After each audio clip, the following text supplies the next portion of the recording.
Hello mga Kaps, magandang umaga sa ating lahat and welcome back again sa ating YouTube channel. So, ngayong araw ipapakita ko sa inyo yung isa sa mga bed na ginawa natin. So, may drawer siya sa ilalim at yung headboard niya is raised panel boards. So, medyo lumayo tayo ng konti dun sa gawaan kasi medyo maingay. Kung medyo mapapansin nyo yung background, medyo maingay na kasi dun sa furniture natin. Talagang dire-diretso araw-araw.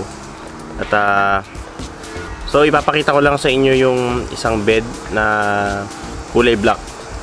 So shout out kay Ma'am Michelle Paeste na umorder sa atin nung bed na yon. So meron siyang drawer sa ilalim. At nais ko pakita sa inyo to mga Kaps para may idea kayo sa mga design. Tapos doon sa presyo na rin. So mamaya sasabihin ko sa inyo kung anong magkano yung presyo nung bed na yon na pwede nating ipagawa or pwede natin ipagawa sa ibang furniture. So ipapakita lang natin din sa inyo para may idea tayo sa bed na ipapagawa natin in the near future. So bago ang lahat mga Kaps, shout out sa lahat ng mga viewers natin. Thank you so much dahil na-reach na natin yung 8,000 subscribers at raise 10,000 na tayo. Hindi ko talaga inakala na aabot tayo dito sa ganitong subscribers. Nagpapasalamat pa rin ako sa inyo mga Kaps dahil sa patuloy na suporta nyo. Dyan lang kayo dahil marami pa tayo mga videos na i-upload. At yung about dun sa Globe at Home prepaid wifi, medyo busy lang tayo mga Kaps, pero sa mga susunod pa nating videos ipapakita ko sa inyo yung iba pa nating dapat malaman. So ito yun na natutunan ko lang din mga Kaps sa experience ko sa paggamit ng Globe at Home.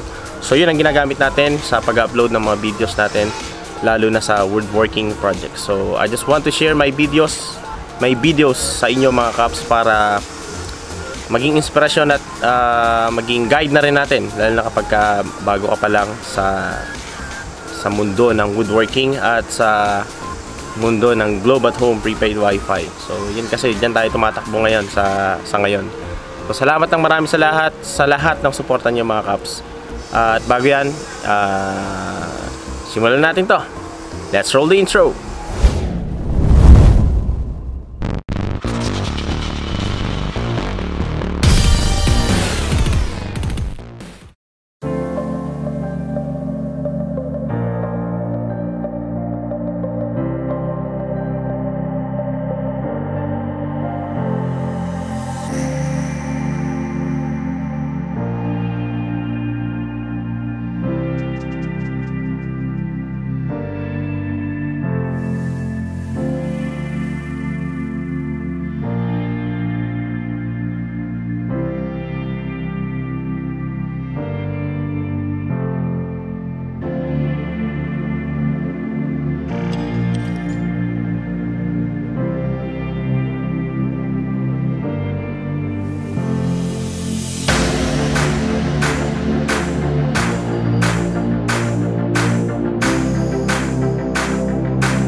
Ayun! Ayun mga kaps, so nakita nyo yung bed natin na pinakita ko sa inyo. Ang presyo niyan sa mga nagtatanong ay 14,000 pesos. So sulit ka na doon mga kaps dahil may drawer naman siya sa ilalim at barnisado na siya. Kaiba siya doon sa mga bed na nabibili natin sa mga malls kasi karaniwan sa bed ng nabibili sa mall, yung sahig niya is plywood lang at medyo madalang yung surelas niya. Yun kasi kung napansin niyo sa video ay sala-sala siya na masisinsen yung sahig niya at matibay siya mga kaps. Nga pala yung headboard nung pinakita ko sa inyo mga kaps na detachable siya. So kung halimbawa iakit na sa second floor o di naman kaya mag-aalanganin siya sa pagpasok doon sa pinto, walang problema dahil detachable yung headboard niya. So meron siyang 3/8 na bolt kabilaan sa headboard, tapos higpitan lang yon and then yun na, okay na. Tapos sa mga maliliit talaga ang bahay, pwede rin na detachable yung pinaka footboard niya. So pwede naman din yon, lalagyan lang din ng bolt kabilaan sa magkabilang dulo. So nga pala mga kabs, yung size ng bed na pinakita ko sa inyo is 54 by 75. So kailangan niya ng 54 na foam para doon sa ganong size. So 14,000, kayo na humusga kung mahal ba o mura. Dahil kasi sa ibang mga furnitures, lalo sa mga may showroom, kasi tayo wala pa tayong showroom eh.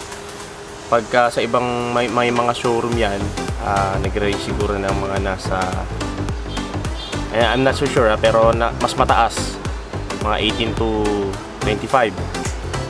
Lalo na sa Manila. Tapos dun sa gumagamit ng kiln dried na kahoy.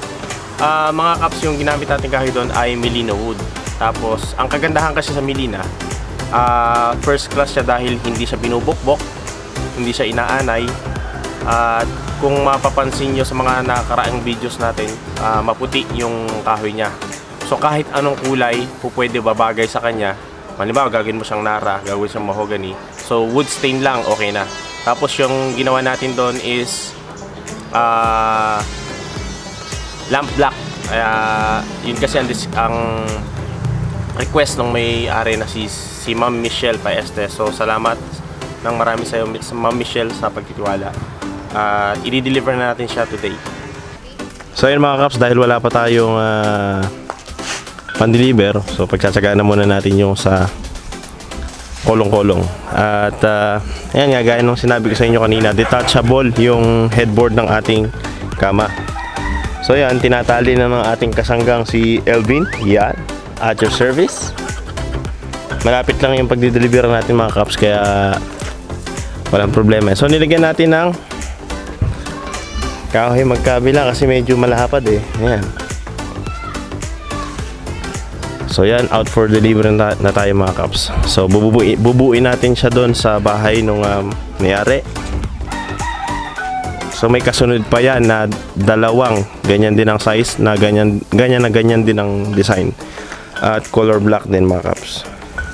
So samahan nyo kami sa pagdi-deliver. So soon, magiging elf na yan mga kaps. So ayan mga kaps, so i-discarga na natin.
So hanggang dyan na lang muna ang ating video mga Kaps. I hope you enjoyed watching this video. At salamat ng marami ulit sa lahat ng magsuporta nyo.